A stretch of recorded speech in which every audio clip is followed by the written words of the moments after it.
No. No. Entonces, esta es la oferta agregada. ¿Ya? Ahora nos vamos a ir a la parte, ¿no es cierto?, de la demanda agregada. ¿Ya?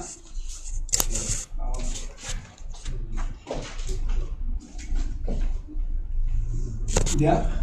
Bueno, la demanda agregada, entonces, en definitiva, viene del equilibrio, ¿no es cierto?, de otros dos grandes, ¿no es cierto?, mercados. Uno, que es el mercado de productos, o el equilibrio, ¿no es cierto?, que se obtiene a través del equilibrio ahorro-inversión, y por otro lado, ¿no es cierto?, a través del equilibrio, ¿no es cierto?, del mercado monetario.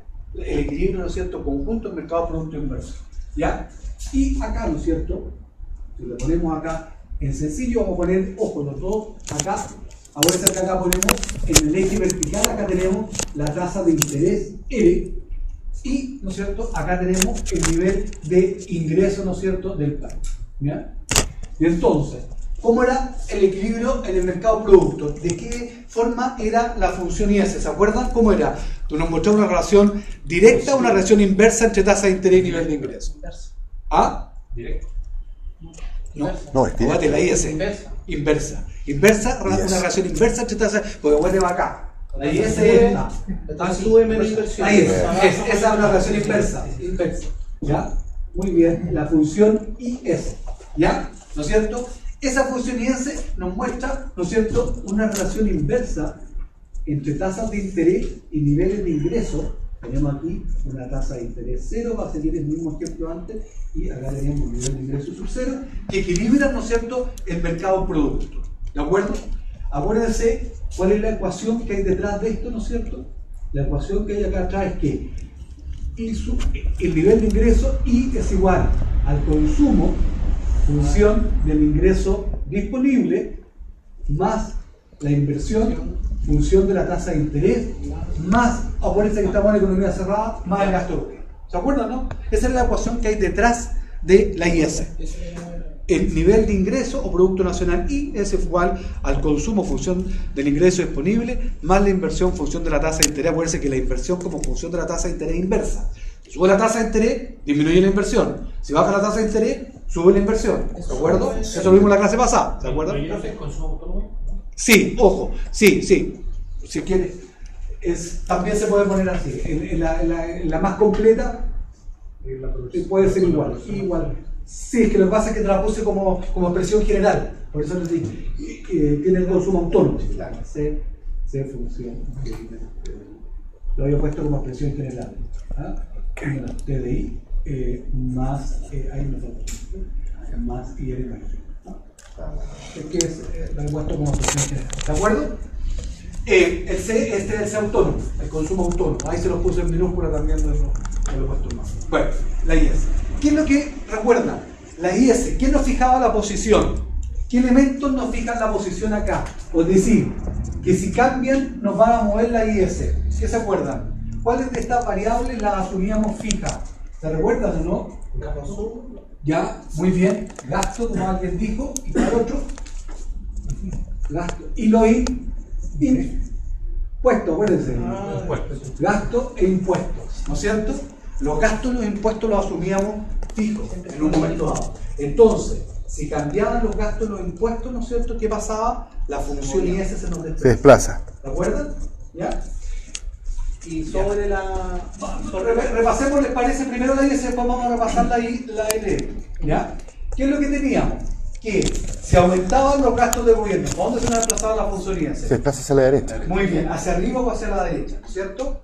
¿Ya? ¿Por qué? Porque el gasto de gobierno es un gasto expansivo.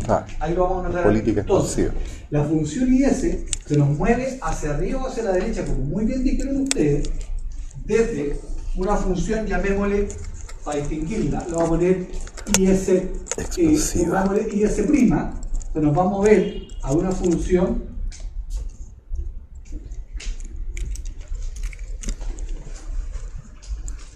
IS2', ¿no es cierto?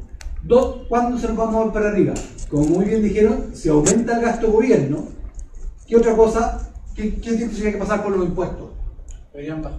Muy bien, sí, bajar. Si disminuyen los impuestos. ¿Cómo le llamamos a estos dos tipos de políticas? ¿Se Expansiva. aumenta el gasto del gobierno o disminuyen los impuestos? ¿Cómo le llamamos así? Política Políticas expansiva. fiscales expansivas. Fiscal ¿De acuerdo?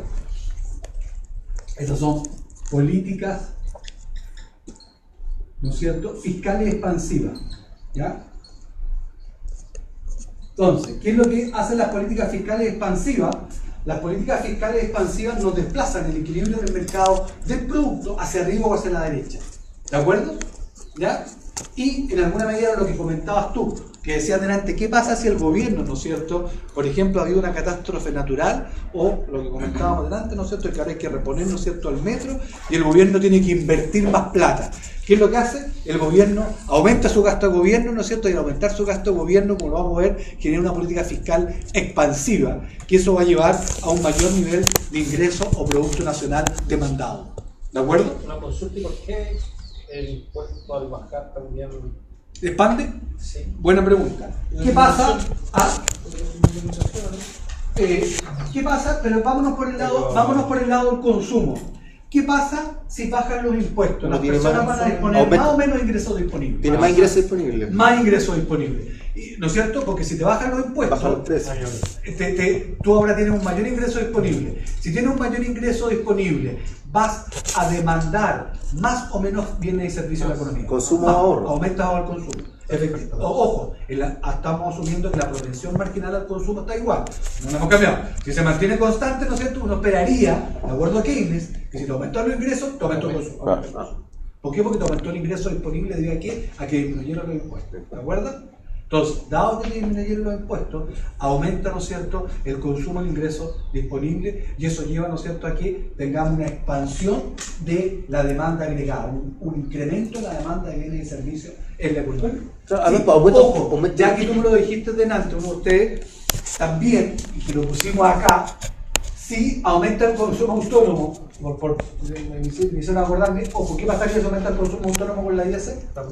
También se nos desplazaría hacia arriba. Ojo, ya que lo pusimos, anótenlo para que no se le olvide. Si aumenta el consumo autónomo, también tendríamos lo mismo, ¿de acuerdo? El C barra, el C autónomo. No la proporción marginal, el C barra, acuérdense, el C prima del Sí. la proporción marginal. ¿Y la proporción marginal igual? ¿De acuerdo?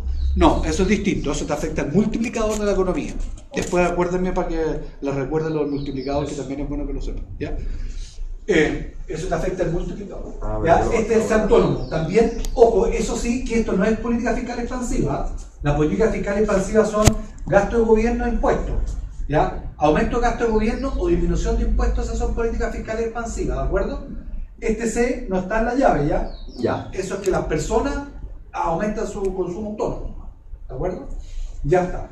Bueno, y el otro elemento importante, ¿no es cierto?, que teníamos es ahora, no el mercado de productos. Acuérdense que esto era, aquí yo soy medio chico, este era el mercado de productos, ¿no es cierto?,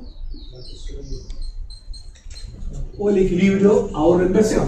Y acá vamos a ver, ¿no es cierto?, el mercado de, ojo, estoy yendo mal a la síntesis, ¿ah? Porque no a cada cosa, porque si no, no nos va a alcanzar el tiempo. El mercado de dinero, ¿no es cierto? Acá tendríamos, en el mercado de dinero tenemos las mismas variables, tasa de interés, ¿no es cierto?, y nivel de ingreso, Producto Nacional. ¿Y cómo recuerdan que era la relación entre tasa de interés y nivel de ingreso que mantenían el equilibrio del mercado del dinero? Positiva, ¿cierto? La LF, muy bien, positiva. ¿No es cierto? Esta era lo que llamaríamos la LM. ¿Ya? Perfecto, que lo indicaba, ¿no es cierto? Acá la función LM nos decía que la oferta real de dinero M barra partido por P, acuérdense, M barra, que es la cantidad nominal ofrecida de dinero en la economía. ¿Quién determina la cantidad nominal de dinero ofrecido de dinero en la economía? El Banco Central. Que por eso el Banco Central, ¿cómo se le dice? ¿Con qué otro nombre se le da al Banco Central normalmente? El instituto emisor, ¿se acuerdan, no? ¿Por qué? Porque es el que emite el dinero en la economía. Por eso se llama también instituto emisor. El Banco Central es el que define la cantidad de dinero que circula en un país, el M barra. ¿Ya? Y P es el nivel general de precios. Entonces, la cantidad real de dinero, M barra partido por P, es igual a la suma de la demanda de dinero, LDR que le llamamos, la demanda de dinero por motivos especulativos, más la demanda de dinero por motivos de transacción. ¿De acuerdo? LDR más KDI. Y esto nos daba, esa es la identidad acá, esta es la identidad, esta es la fórmula que hay acá atrás. Disculpe, profesor, LR, se me olvidó que lo que era. LR es la demanda especulativa de dinero. Al tiro te la explico, ¿ya? Vamos a ver primero las variables que nos fijan el M y se las explico, ¿ya? Entonces esta sería una LM'. ¿Qué variables nos fijaban en definitiva la posición de la LM? ¿Se acuerdan o no?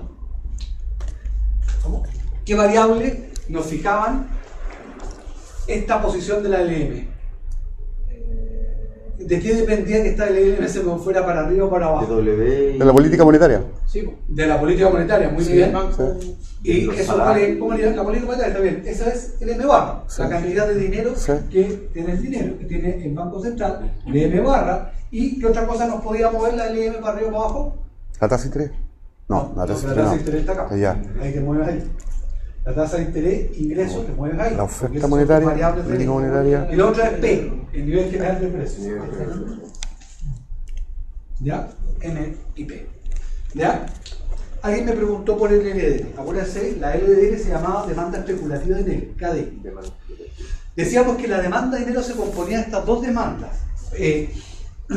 La demanda especulativa de dinero es que nosotros consideramos que en la economía de los países los activos que tienen los agentes económicos se componen principalmente de dos grandes activos: el dinero y los bonos.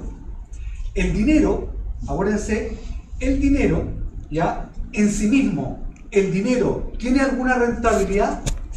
¿En sí mismo el dinero? No, ¿no es cierto? ¿Por qué? Porque son los billetes, y los billetes si uno los tiene, ahí están nomás los billetes, ¿ya? No generan. No tiene una rentabilidad intrínseca, propiamente el dinero, ¿de acuerdo? En cambio los bonos, que en definitiva son los otros instrumentos financieros que existen en la economía de un país, por ejemplo las acciones, por ejemplo los fondos mutuos, por ejemplo los depósitos a plazo. Ojo, como grandes otros activos financieros, a diferencia del dinero, ¿ya? Los bonos sí tienen rentabilidad intrínseca. Algunos tienen, ojo, rentabilidades variables y otros rentabilidades fijas. Las acciones tienen rentabilidades variables. ¿Por qué? Porque suben y bajan los precios de las acciones. ¿De acuerdo? Dependiendo de cómo le da la empresa. Si a la empresa le da bien, sube el precio de la acción. Si a la empresa le da mal, baja el precio de la acción. ¿De acuerdo? ¿Ya? Y hay otros instrumentos que se llaman de renta fija. Por ejemplo, un depósito a plazo que uno haga. Que el banco uno va, lleva, qué sé yo, supongamos que ahorramos $1.000.000 y el banco nos dice, mira, si tú mantienes el $1.000.000 con nosotros todo este año, yo te voy a dar, que si yo a final de año, supongamos, un 5%. ¿Ya? Hoy día sería bastante, pero bueno, supongamos un 5% que te van a dar al final. ¿Ya? Entonces, a final de año te voy a tener, en vez de 1 millón, vas a tener 1.050.000 pesos. ¿De acuerdo, no? Bueno, ese sería un instrumento de renta fija. ¿Ya? ¿Qué pasa con el dinero? Que es uno de los grandes activos financieros que disponemos las personas. Si la tasa de interés, ¿qué es lo que nos da respecto al dinero? Sería ¿qué cosa respecto al dinero que es muy importante en economía? El precio. ¿Ah? El precio, o dicho de otra manera, el costo alternativo. El precio por el costo alternativo del dinero está dado por la tasa de interés. Luego, ¿ya? ¿Qué pasa? Si la tasa de interés sube, yo como persona o los distintos agentes económicos, ojo, aquí estamos viendo, tiendes a demandar más o menos dinero si la tasa de interés sube. Menos, muy bien, hay una relación inversa.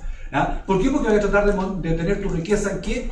En los otros instrumentos que te protegen más, en los bonos, ¿no es cierto? ¿Ya?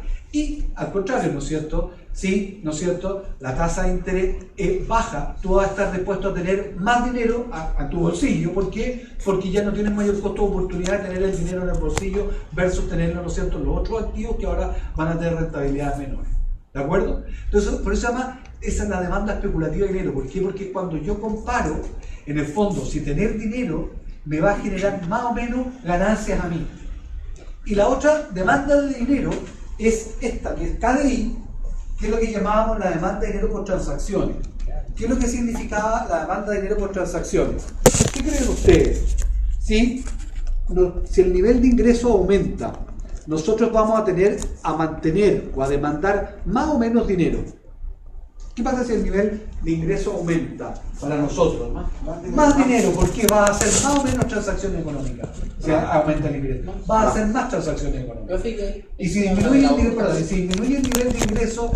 nivel de ingreso, disminuye, ¿no es cierto? los recursos que dispone, va a demandar más o menos dinero.